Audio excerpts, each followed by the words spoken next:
Hello friends, आज हम start करेंगे क्लास 10 हिस्ट्री के chapter the rise of nationalism in Europe का 15th मॉड्यूल।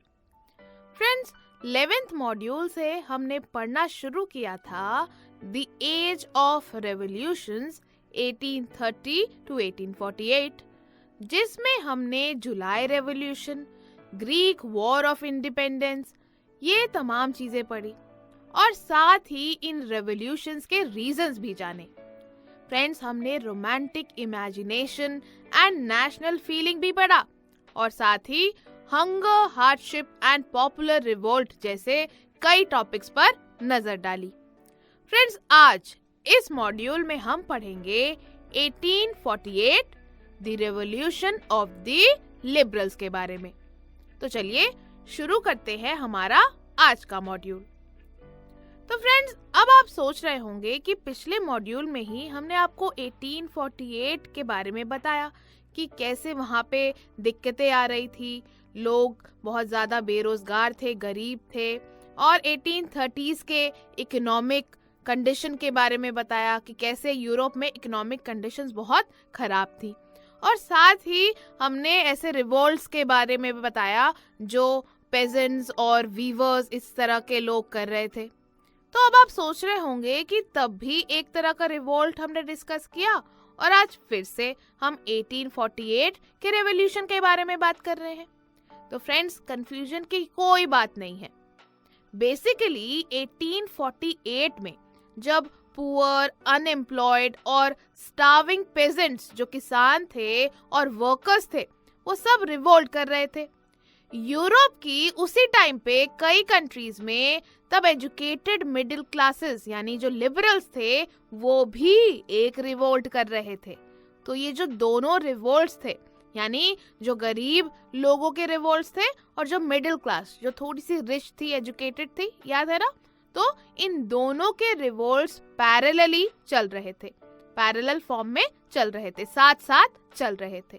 तो 1848 में जब poor, unemployed and starving pageants and workers revolt कर रहे थे कई यूरोपियन कंट्रीज में, उसी दौरान एक और रिवोल्ट पैरेलली चल रहा था। और कौन चला रहा था इन रिवोल्ट्स को? एजुकेटेड मिडिल क्लासेस यानी जो लिबरल्स थे वो लोग। फ्रेंड्स, ये जो poor, unemployed, starving pageants, workers, ये सब रिवोल्ट चला रहे थे, आप जानते हैं ये क्यों हो रहे थे? जैसे कि हमने पिछले मॉड्यूल में पढ़ा ही था कि पॉपुलेशन बढ़ रही थी, फूड प्राइसेस बढ़ रहे थे, अनएम्प्लॉयमेंट थी, और साथ ही पेजेंट्स फ्यूडल सिस्टम से परेशान थे। तो इन्हीं रीजन से ये जो लोग थे ये रिवोल्ट कर रहे थे। और साथ ही और कौन रिवोल्ट कर रहा था? एजुकेटेड मिडिल क्लासेस यानी लिबरल्स। तो फ्रांस में फरवरी 1848 को जो इवेंट्स हुए उनसे मोनार्क का एब्डिकेशन हुआ, यानी मोनार्क को अपना पद छोड़ना पड़ा और एक रिपब्लिक बना जिसमें यूनिवर्सल मेल सफरेज डिक्लेयर किया गया, यानी सभी मेल्स को राइट टू वोट मिला, जिसके बारे में आप पिछले मॉड्यूल में पढ़ चुके हैं। याद है ना?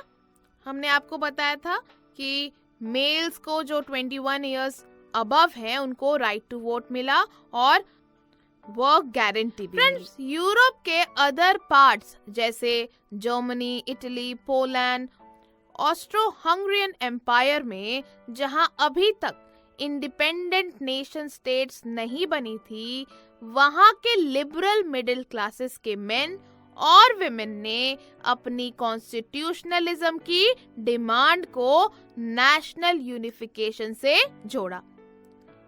तो आपको पता ही है कि जैसे अब हम कंट्रीज के नाम सुनते हैं, जर्मनी, इटली, पोलैंड, ये सब तब नहीं थे, नेशन स्टेट्स जो थे वो तब नहीं बने थे।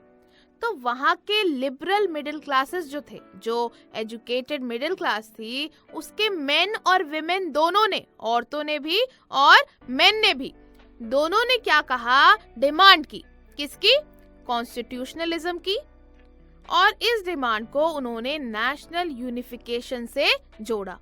सो बेसिकली उनकी डिमांड क्या थी नेशन स्टेट बनाने की डिमांड थी। और कॉन्स्टिट्यूशनलिज्म मतलब ऐसी डिमांड उन्होंने रखी कि कॉन्स्टिट्यूशनल गवर्नमेंट हो, पार्लियामेंट्री फॉर्म ऑफ गवर्नमेंट हो, कॉन्स्टिट्यूशन हो कंट्री का, पार्लियामेंट्री हो गवर्नमेंट की। तो इस तरह से उन्होंने अपनी इस कॉन्स्टिट्यूशनलिज्म की डिमांड को नेशनल यूनिफिकेशन से जोड़ा। यानी ऐसा नेशन चाहते थे वो लोग जो इकोनॉमिकली, पॉलिटिकली बिल्कुल यूनाइटेड हो, एक हो। फ्रेंड्स, बेसिकली ये जो लिबरल्स थे, लिबरल मिडिल क्लासेस के लोग थे, इन्होंने लोगों के बीच बढ़ते अनरेस्ट यानी जो डिससैटिस्फैक्शन था लोगों के बीच, बहुत ज्यादा एजिटेशन थी लोगों के बीच, बहुत गुस्सा था, तो लिबरल्स ने इस चीज का फायदा उठाया।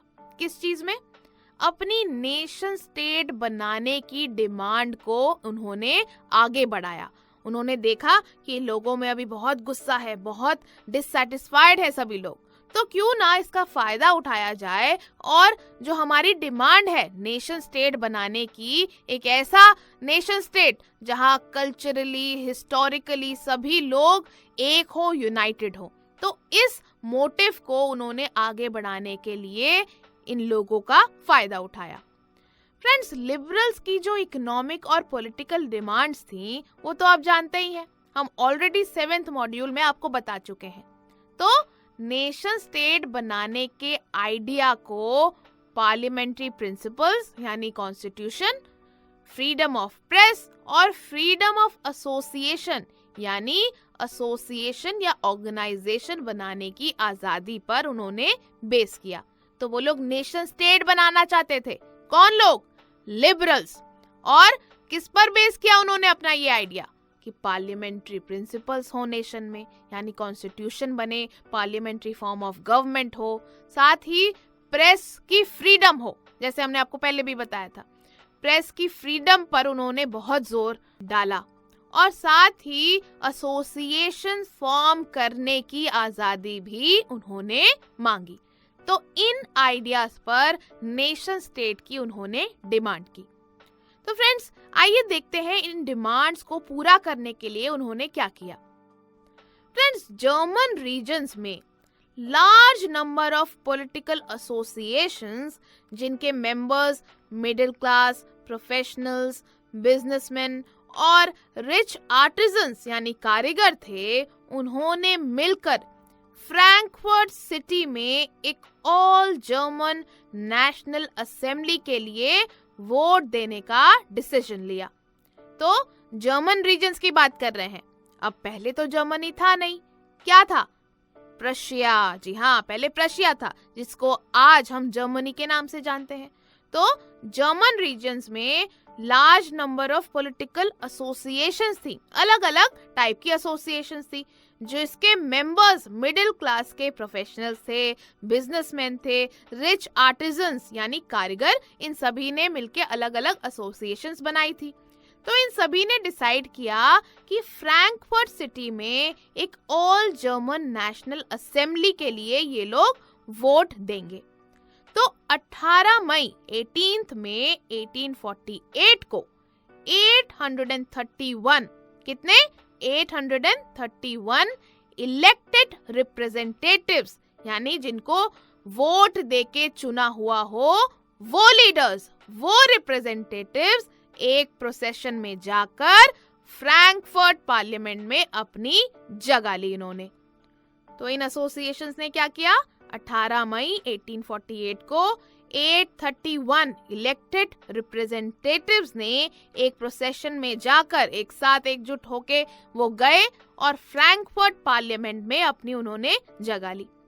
फ्रेंड्स, ये जो पार्लियामेंट हम जिसकी बात कर रहे हैं, फ्रैंकफर्ट पार्लियामेंट, ये पार्लियामेंट सेंट पॉल चर्च में ऑर्गेनाइज की गई। कहाँ ऑर्गेनाइज की गई? सेंट पॉल चर्च में। 1 मार्क क्वेश्चन आ सकता है, तो सारी चीजों को ध्यान से सुनिए क्योंकि लॉन्ग आंसर, शॉर्ट आंसर कोई भी इससे आ सकता है। ये पार्लियामेंट कहाँ ऑर्गेनाइज की गई? सेंट पॉल चर्च में।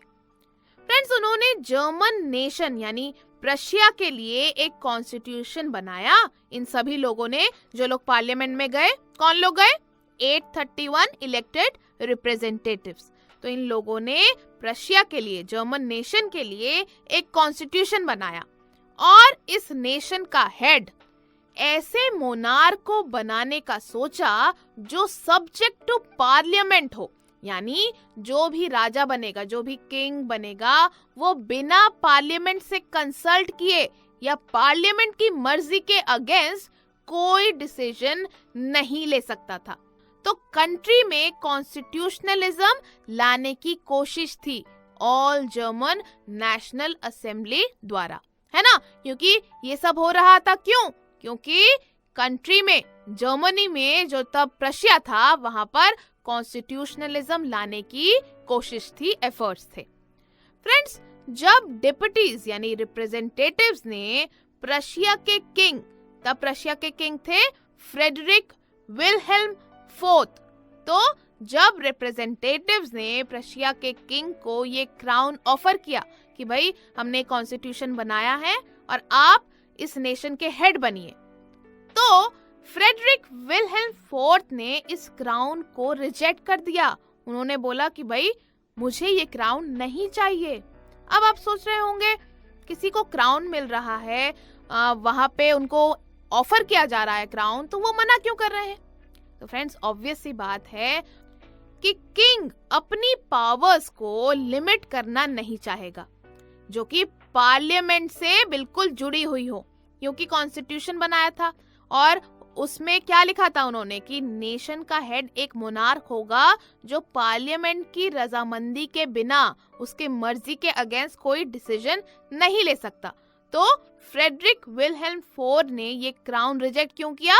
क्योंकि वो अपनी पावर्स को लिमिट नहीं करना चाहते थे, इसलिए उन्होंने रिजेक्ट कर दिया। तो उन्होंने क्या किया? उन्होंने रिजेक्ट कर दिया क्राउन और उन मोनार्क्स को, उन मिलिट्री पर्सनल्स को ज्वाइन किया जो इस इलेक्टेड असेंबली के अगेंस्ट थे, जो इस ऑल जर्मन नेशनल असेंबली के अगेंस्ट थे। तो फ्रेडरिक ने क्या किया? उन मोनार्क्स को, उन मिलिट्री पर्सनल्स को ज्वाइन कर लिया जो इलेक्टेड असेंबली के अगेंस्ट थे। अब जब एरिस्टोक्रेसी और मिलिट्री का ऑपोजिशन और स्ट्रॉन्ग हो गया, तो इससे पार्लियामेंट का, यानी ये जो असेंबली थी, इसका सोशल बेसिस वीक हो गया। ये जो फ्रैंकफर्ट पार्लियामेंट उन्होंने बनाई, उन्होंने कॉन्स्टिट्यूशन बनाया, तो ये पूरी असेंबली जो थी 831 इलेक्टेड मेंबर्स की, ये बहुत ज्यादा वीक हो गई, सोशल बेसिस इसका वीक हो गया। वीक क्यों हुआ? क्योंकि एरिस्टोक्रेसी और मिलिट्री इसका अपोजिशन कर रहे थे, इसके खिलाफ थे। और क्यों वीक हो गया? एक और रीजन है फ्रेंड्स। बेसिकली जब इस असेंबली ने वर्कर्स और आर्टिजन्स की डिमांड्स का विरोध किया, मतलब जो आर्टिजन्स और वर्कर्स डिमांड रख रहे थे इस असेंबली के सामने, तो मिडिल क्लास ने क्या किया? जो लिबरल्स थे उन्होंने क्या किया? इनकी डिमांड्स नहीं मानी, विरोध किया उसका। तो एज अ रिजल्ट क्या हुआ? इस असेंबली ने वर्कर्स और आर्टिजन्स का सपोर्ट भी खो दिया। अब जब मिडिल क्लासेस ने इनकी डिमांड्स का भी विरोध किया, तो ऑब्वियस है कि ये लोग अब मिडिल क्लासेस को सपोर्ट नहीं करेंगे, लिबरल्स का सपोर्ट नहीं करेंगे। तो इस तरह से इस असेंबली का सोशल बेसिस वीक हो गया due to lack of support. In the end friends, troops यानी सोल्जर्स को बुलाया गया और असेंबली को डिसबैंड होने यानी टूटने के लिए फोर्स किया गया।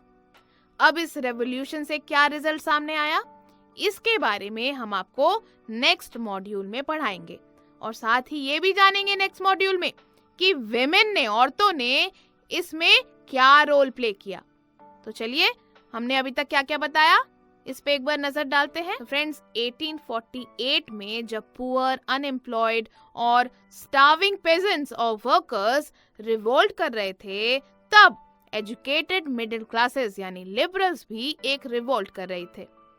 फ्रांस में फरवरी 1848 के इवेंट से मोनार्क का एब्डिकेशन हुआ और एक रिपब्लिक बना, जिसमें यूनिवर्सल मेल सफरेज डिक्लेयर किया गया। Germany, Italy, Poland, Austro Hungarian Empire में जहां अभी तक इंडिपेंडेंट नेशन स्टेट्स नहीं बनी थी, वहाँ के लिबरल मिडिल क्लासेस के मेन और विमेन दोनों ने अपनी कॉन्स्टिट्यूशनलिज्म की डिमांड को नेशनल यूनिफिकेशन से जोड़ा। उन्होंने लोगों के बीच बढ़ते अनरेस्ट का डिससैटिस्फैक्शन का फायदा उठाया और अपनी नेशन स्टेट बनाने की डिमांड को आगे बढ़ाया। ये नेशन स्टेट पार्लियामेंट्री प्रिंसिपल्स यानी कॉन्स्टिट्यूशन, फ्रीडम ऑफ प्रेस और फ्रीडम ऑफ एसोसिएशन पर बेस्ड था। फ्रेंड्स, जर्मन रीजन्स में large number of political associations ने मिलकर कौन सी सिटी में, फ्रैंकफर्ट सिटी में एक ऑल जर्मन नेशनल असेंबली के लिए वोट देने का डिसाइड किया। 18 मई 1848 को 831 इलेक्टेड रिप्रेजेंटेटिव्स ने एक प्रोसेशन में जाकर फ्रैंकफर्ट पार्लियामेंट में अपनी जगह ली। ये पार्लियामेंट सेंट पॉल चर्च में ऑर्गेनाइज की गई। उन्होंने जर्मन नेशन के लिए एक कॉन्स्टिट्यूशन बनाया और इस नेशन का हेड ऐसे मोनार्क को बनाया जाना था जो क्या हो, very good, subject to parliament हो। फ्रेंड्स, जब रिप्रेजेंटेटिव्स ने, डेप्यूटीज ने प्रशिया के किंग फ्रेडरिक विल्हेल्म फोर्थ को ये क्राउन ऑफर किया प्रशिया का किंग बनने के लिए, तो उन्होंने इस क्राउन को रिजेक्ट किया और उन मोनार्क्स को, उन मिलिट्री ऑफिशियल्स को ज्वाइन किया जो इस इलेक्टेड असेंबली के अगेंस्ट थे। अब जब एरिस्टोक्रेसी और मिलिट्री का ऑपोजिशन और स्ट्रांग हुआ तो इससे पार्लियामेंट का सोशल बेसिस वीक हो गया। इस पार्लियामेंट को मिडिल क्लासेस ही डोमिनेट कर रही थी, जिन्होंने वर्कर्स और आर्टिजन्स की डिमांड्स का भी विरोध किया और इनका भी सपोर्ट खो दिया। Friends, in the and troops को बुलाया गया और असेंबली को क्या किया गया, डिसबैंड होने के लिए फोर्स किया गया। So, let us revise once again. So friends, in 1848, when poor, unemployed and starving peasants and workers revolted, educated middle classes also revolted. Events of February 1848 in France led to abdication of monarch and a republic based on universal male suffrage was declared. In Germany, Italy, Poland, Austro-Hungarian Empire, where independent nation states did not yet exist, men and women of liberal middle classes combined demands for constitutionalism with national unification. Friends, they took advantage. There is what? Who are we referring to? Liberals, the educated middle class. So they took advantage of growing unrest and push their demands of creation of nation state. Friends, this nation state was based on parliamentary principles, that is constitution, freedom of press and freedom of association. Political associations in German regions decided to vote for an all-German National Assembly in Frankfurt. On 18th May 1848, a procession of 831 elected representatives took their places in Frankfurt Parliament. This parliament was organized in the Church of St. Paul. It drafted a constitution for German nation headed by a monarch subject to parliament. The crown was offered to whom? Frederick Wilhelm IV, King of Prussia. He rejected the crown and joined other monarchs opposing elected assembly. Opposition of aristocracy and military became stronger, and thus social basis of parliament weakened. The parliament was dominated by middle classes who, when resisted demands of workers and artisans, lost their support. Troops were called in the end and the assembly was forced to disband. तो देखा friends आपने, ये module बहुत simple था। तो हमने basically देखा कि कैसे 1848 में लिबरल्स का रेवोल्यूशन हुआ और साथ ही हमने जाना कि जर्मनी का फर्स्ट वे ऑफ यूनिफिकेशन क्या था, क्योंकि जर्मनी का एग्जाम्पल हमने लिया तो बेसिकली यहाँ पे जर्मनी के यूनिफिकेशन की ही तो बात करी ना हमने। तो हमने ये भी जाना, क्योंकि एग्जाम में अगर ये आएगा कि first way of unification of Germany क्या है, तो यही है जो हमने पढ़ा फ्रैंकफर्ट पार्लियामेंट के बारे में। तो फ्रेंड्स, समझा आपने ये मॉड्यूल? तो अब क्या करेंगे, इस मॉड्यूल की एक्सरसाइजेस।